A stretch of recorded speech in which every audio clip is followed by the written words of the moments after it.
Welcome to Energetic Advantage, the podcast where energy isn't woo, it's your edge. I'm your host, Jessica Serrato, intuitive strategist, lifelong pattern decoder, lover of numbers, and energetic guide for visionary leaders. Around here, we go energy first, strategy second. Every episode will give you a perspective, a tool, or a timeline shift that helps you lead from your power. Because the truth is, your energy is your most undervalued asset until you learn how to use it. Get ready, you're about to have the advantage. Let's begin.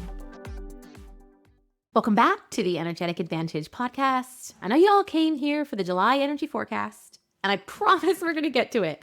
But first, we need to zoom out for a beat because July isn't just a new month. It's a new quarter. And Q3, the third quarter of this year, has a very specific energy. I've been calling it the season of light because light does two things. It illuminates and it purifies. It helps you see and it helps you release. So this quarter, these next 3 months are asking you to lighten the pressure, lighten the performance, lighten the expectations, lighten the stories that you've been dragging into rooms that they no longer belong in. And at the exact same time, this is also the quarter where the spotlight finds you. Interesting, right?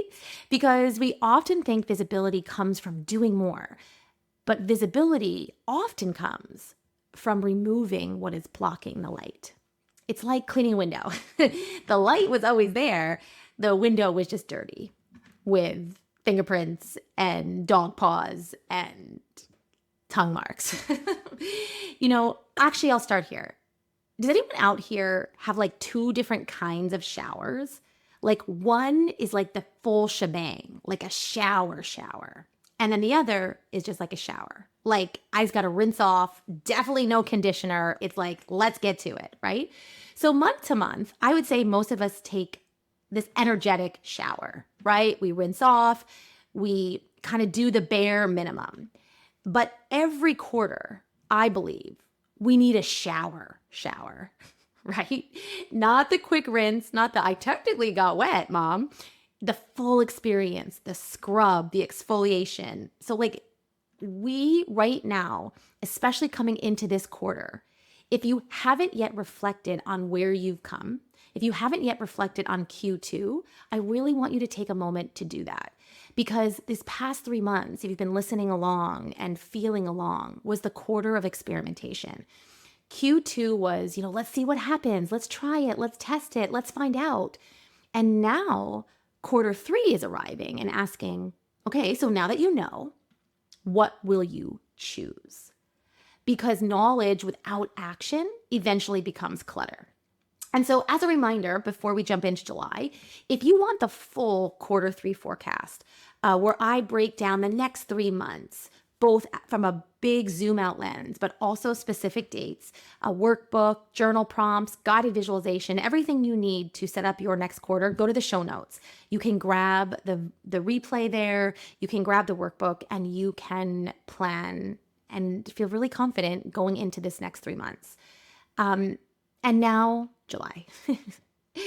So July carries the energy of the 8. And as a reminder, we get that energy by adding up the 7 of July with the digits of the year. So 7 plus 2 plus 0 plus 2 plus 6 equals 17. And 1 plus 7 equals 8. And one of the most prominent energies of the number 8 is momentum. If you just think about the number, there is no end, there is no beginning. It is the only number that is completely closed. And so think of like a snowball, think of like a river, think of like the train has already left the station. In the 8, the energy isn't starting, the energy is building, which means July becomes very important because momentum doesn't care what you're growing. It just grows it, right? If you're growing confidence, more confidence. If you're growing resentment, more resentment. If you're growing courage, more courage. If you're growing fear, more fear, right? Do you see? So before we get into the month itself, we have a few more days here before the energy officially hits. I want you to ask yourself, what am I currently feeding? What energy am I focused on? Because July will magnify it. It will take it and run with it because the 8 loves momentum. Now, if we think about where the 8 sits on the Pythagorean energy grid, and remember that energy grid looks like a tic-tac-toe board. We have a physical energy, emotional energy, a masculine and feminine energy, mental energy, right? Each spot tells a story. And the 8 lives on the far right-hand corner, right in the middle. So that means that the 8 lives in masculine, emotional energy. And this is really important because when we think about emotions, which is emotion, energy in motion, I know people are comfortable with some emotions and really deeply uncomfortable with others. We've created this emotional hierarchy, right? Good emotions, bad emotions, positive or negative. But again, emotions are not moral. They're simply information, literally energy in motion. That's it. And so, July wants these honest emotions, particularly around emotions that create movement, AKA masculine emotions. And when we think of masculine emotions, what do you think of? Frustration, anger, determination, intensity, passion, drive. These aren't wrong, right? We cannot put judgment on them. They're fuel. But the question is, what are you doing with the fuel? Because fuel can power a car. Fuel can also burn down a house. So if you've spent a good part of your life suppressing these specific types of emotions, July might feel a little bit uncomfortable. And so what I want you to do is proactively think about how you can work to keep that energy in motion, to release and encourage this energy to keep moving. So maybe that's a workout. Maybe you can scream into a pillow. Maybe it's as simple as stop pretending you're fine when you're actually frustrated. You know what I got actually in my visualization when I was doing the quarter forecast is, those smash rooms or those rage rooms, I think they're called. I've never done one, but where you put the goggles on and then they give you a big sledgehammer and you break all the plates and you throw things against the wall or something like that.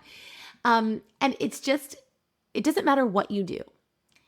It matters that you acknowledge the emotions because emotions that aren't acknowledged tend to leak, tend to erupt. And we also want to notice how we respond to those emotions. And I'm intentionally using the word respond because in the empowered side, the 8 is responsive. In the disempowered side, the 8 is reactive.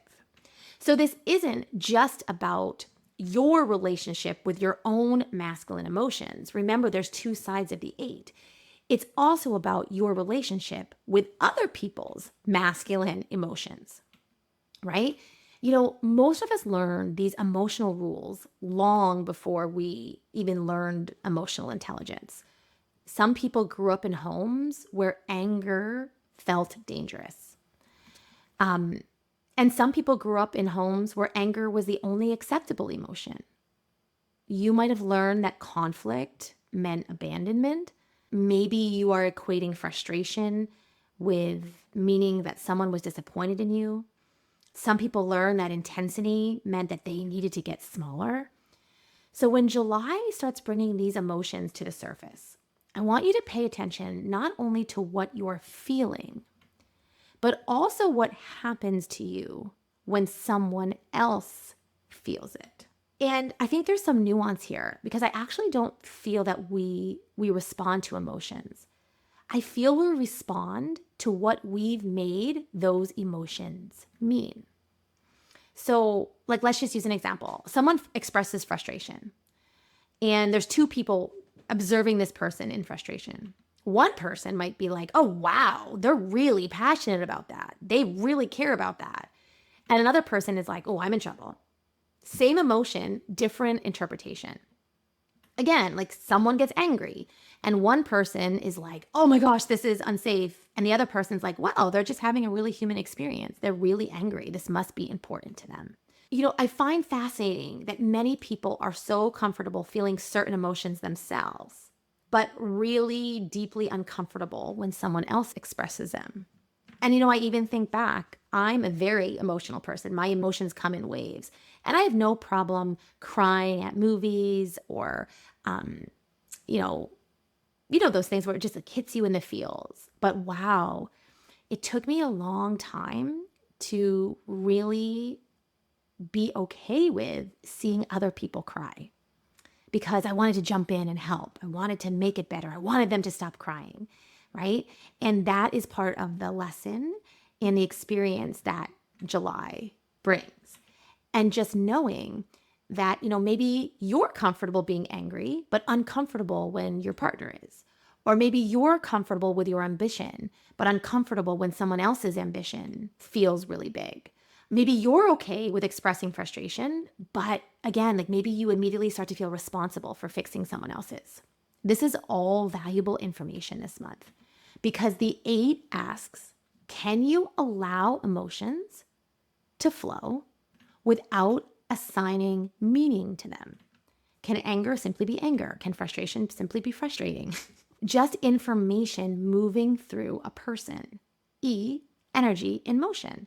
And just think back to like when it rains. We don't assume it's going to rain forever. And we don't blame ourselves when it rains. We don't question our entire relationship with the climate or the sky. We simply say, it's raining, right?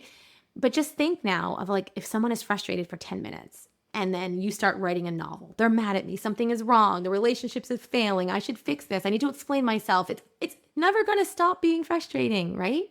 Meanwhile, the other person is simply having a passing emotional weather pattern. Okay. And one of the most supportive things that we can do for another human is to allow them to have an emotion without making it our responsibility. And one of the most supportive things we can do for ourselves is allow ourselves the same grace. Again, looking at the shape of the 8 itself. As within, so without. As above, so below. Whatever that saying is. The top loop and the bottom loop. And if we think about the top loop as your own emotional experience, and then the bottom loop as everyone else's emotional experience, the middle is where they meet. And so this emotional maturity isn't controlling either side, although the 8 wants to play tug of war. But we know when we play tug of war, no one wins. Really, it's about allowing energy to move between without getting stuck. Just letting it move because emotions are meant to move. Energy in motion. The problem is typically not the emotion. The problem is when we trap it, when we hold it, when we identify with it, when we make it mean more than it actually means. So in July, you might find yourself in situations where you ask yourself, here's some good questions to ask. Which emotions have I labeled as unacceptable? Which emotions in other people immediately activate me? What story do I tend to tell myself, or do I automatically tell myself when someone is frustrated, angry, intense, fill in the blank? And really the question that I'm trying to lead you towards is, can I let an emotion be present without making it permanent? Because momentum, this 8, does not come from suppressing energy. It comes from allowing it to move. One more discernment here I want to make with these two sides of the 8 is very often the emotion that we see is not the emotion that's actually asking for attention. It's the messenger, not the message. And masculine emotions are often the emotions that I said that create movement, while feminine emotions are often the emotions that create depth. So someone might express frustration, but underneath it is actually disappointment. You might feel angry, but underneath it is hurt. Do you ever feel this way? I do. Criticism, but underneath it might be sadness. Impatience, but underneath that is vulnerability. The visible emotion, the masculine emotion, is often the armor. And the hidden emotion the more feminine emotion, is often the wound, right? It's like an iceberg. The part above the water is what everyone sees. The part below the water is what actually is driving it. And so if we spend our time trying to manage the visible emotion, only the tip of the iceberg, without ever exploring what's underneath it, that is going to keep us in a loop, right? So, a client says to me, I'm so frustrated, but I stay with it and I keep asking questions. And what emerges is typically, I'm actually really disappointed that this launch didn't work, or I'm scared that this won't work, right? And then it becomes a very different conversation, because frustration usually wants action, where disappointment simply wants acknowledgement. If we misidentify the emotion, we give ourselves the wrong medicine, right? It's just how it works. So again, this top loop feels like what is being expressed, and this bottom loop feels like what is being held. So again, it's what's visible versus what's hidden, what's conscious versus what's unconscious, what's being said versus what's actually being felt. And in the 8, we need to look at both, specifically that middle crossing point, right? That moment where we realize, oh, like this is how it's connected, and everything will change from here. I think this is also why masculine emotions sometimes get such a bad reputation, because they're often the first emotion to arrive because it wants to act. So it's like the bodyguard at the door. They show up first because they're trying to protect something softer, something more vulnerable. The anger is protecting the hurt. The frustration is protecting the disappointment. The control is protecting the fear. Not always, but sometimes. And so this can become a beautiful July practice. When a strong emotion arises, instead of going to, how do I get rid of this? I want you to ask, what is this emotion protecting? Or if this frustration could talk, what would it say? Or what's underneath it? And then kind of follow that loop, follow that energy of the 8. And again, this applies to other people, because the most transformative thing we can do is to stop reacting to the emotion other people are showing and get curious about the emotion that they're protecting. Maybe an angry teenager may actually be embarrassed. Maybe your controlling boss may actually feel overwhelmed. And this is not to excuse behavior, but it helps to understand it, because understanding creates options. And that's one of the gifts of the 8. It teaches us that there are often 2 loops to every emotional experience: the one that everyone can see, and the one that is asking to be seen. And so my hope is that July can be a month where we stop arguing with that emotion on the surface and start listening to the one underneath it. Let's get into one of the other big themes of the month, which, here's me, a hard left-hand turn, a complete pivot to what we were just talking about, into John Bon Jovi.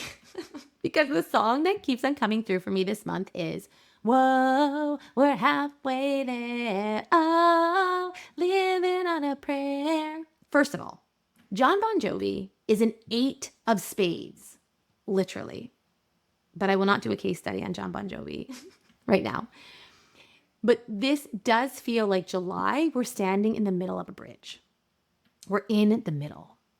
And the middle, not the beginning, not the end, is sometimes difficult, is sometimes hard, is sometimes messy. Because the middle is where motivation fades. The middle is where progress might feel slower than you expected. The middle is where a lot of people quit, because you've come so far, or too far, to turn around, but you can't quite see the destination yet. And that uncertainty messes with people. And so before we go any further, I want to bring in this mantra of, I didn't come this far only to come this far. Okay? And I want to think about all areas of your life: relationships, business, fitness journeys, healing journeys, creative projects, right? Nobody celebrates halfway, right? But everyone celebrates the finish line. In July, I want us to start celebrating that halfway there. And brings me back to when it feels like many lifetimes ago, but I was a fitness instructor. And when I taught spin classes, specifically my 45-minute lunchtime spin class downtown at the Robert Lee YMCA, minute 23 of a 45-minute class was brutal every single time. And it's not because I made the workout harder at minute 23. It's because people realized they weren't done. But the excitement of starting had worn off. The finish line wasn't visible yet. They were literally in the middle. So what I started to do was strategically place distractions. I would do a trivia game. I would do a challenge. I would do something unexpected. I would put in a totally random song, something fun, to break it up, to break up that energy and give them a reason to keep going, right? And many times people would tell me after the class, man, I just knew I needed to get it to trivia today. I just knew I needed to get to that halfway point and I knew I'd be fine. And the same thing about road trips. Like nobody drives 10 hours straight. You stop, you get snacks, you grab coffee, you reward your progress. So why do we only reward ourselves when we finish things? Why not reward halfway? Why not celebrate momentum? Why not acknowledge progress before the finish line? So in July, I want you to create milestones, not just end result goals. And make sure for each milestone, you are creating a celebration that motivates you to keep going. Again, if we think about standing in the middle of the 8, that crossing point, that bridge, that transition, that space between the top of the number and the bottom of the number, it reminds me of sometimes, I had this visualization maybe a few years ago, and it was for a specific client, and it hasn't left my energy yet because I just feel it's so impactful. I had seen her, I was like, not literally, but in a visualization, I had like an eagle eye view. I was like, had this vantage point where I could see her walking in a corn maze. And she was very close to the end. And I could see it. I could see she was almost there. But she was in the corn maze. She was living her life. And everything looked like she was going the wrong way. Everything looked like a dead end. And it was like I was shouting to her, keep going, you're almost there. So in July, if you can zoom out and do that for yourself, that is a great strategy. If you have a friend or a family member or a professional, someone who can see the bigger picture to help you keep going, that's also going to be a very smart, strategic, practical move you can do. Okay. Now, again, this loop of the 8 is very independent, right? And momentum and motivation, mastery are all beautiful, empowering energies of the 8. Flow, right? But I want to talk about one of the shadows here, which is a loop. Going around and around the same block, the same mountain, having the same conversation, repeating the same story, revisiting the same lesson, thinking about the thing instead of finishing the thing, right? And, the top half of the 8 is in the mind, intentions, thinking about things. And the bottom half of the 8 is about commitment, is about doing the things. And the midpoint is the heart, is the devotion to it, continuing to do the things. And because June was a 7-month, and actually going back to May and June, we've learned so much. We've learned so many lessons. And our job in July is to integrate them and to release the lesson, but keep on hold to the wisdom. And this is what I mean here. I keep on seeing the visual of like a stove. What taught you not to touch a hot stove? You got burned, right? You touch a hot stove, you got burned. But how many times do you need to revisit the burn before you trust the lesson? Because actually the lesson wasn't the burn. The lesson was hot things burn. The burn was simply how you learned it. And if you think about the lessons you've learned, How many times do you go back to the how when actually the how is not important? What is important is that now you know. I feel if we take this metaphorical stove, there are some people carrying these entire stoves around, not because they need the lesson, but because they've become attached to the evidence and they don't want to do it again.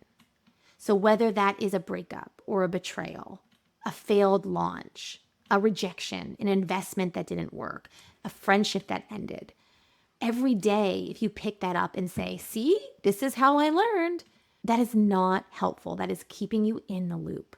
So July asks you, can you release that burn and keep the wisdom? Can you release the heartbreak and keep the discernment? Can you release the embarrassment and keep the confidence you earned? Can you release the failure and keep the experience? Because this wisdom and suffering are not the same thing.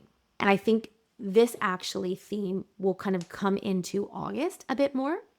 But if you can really embrace it and recognize when you might be in a loop, August will make you come out of the loop. It will be more forceful in the release. Whereas July, it is your choice. So I feel the advantage is to choose early. And the other big shadow of the 8 is sabotage. But here's the really tricky thing. Sabotage rarely sounds ridiculous. If it did, we would know it was sabotage. Sabotage sounds really intelligent. It sounds logical, it sounds reasonable, it sounds productive, which is why it works. And the second problem is everyone sabotages differently. Self-sabotage, okay? And it's coded in your chart. If you're curious about it, let me know. But for some people, sabotage is doing nothing. Or if you think about procrastination, right? It's like doing nothing. But for other people, self-sabotage might be doing everything except the thing. Which, if I'm honest, it's typically my version. Suddenly my desk is organized, my inbox is clean, I've researched 17 different options, I've color-coded something, I've listened to 3 podcasts, I've rearranged my spice drawer, I've cleaned the kitchen, I've learned a new strategy, and somehow the thing that I actually don't want, but the thing that is most important, what I'm sabotaging, still isn't done. Sabotage often disguises itself also as preparation. Another certification, another course, another conversation, just one more plan, just one more spreadsheet, just one more month. So July, and this is really only a question that you can answer yourself, or like I said, I can share what's in your chart. But what does your sabotage actually look like? Because this awareness will break the pattern. The 8 just feels so expansive this month. Again, like as the upper loop grows, so does the bottom. This opportunity for momentum and flow and receiving and abundance. 8, is such an abundant number. And I just want you to remember that this is not a starting line month. It's a bridge month. It's a trust month, right? And so as we come to the end of this forecast, I have a few questions that I want you to sit with as we head into this next energy.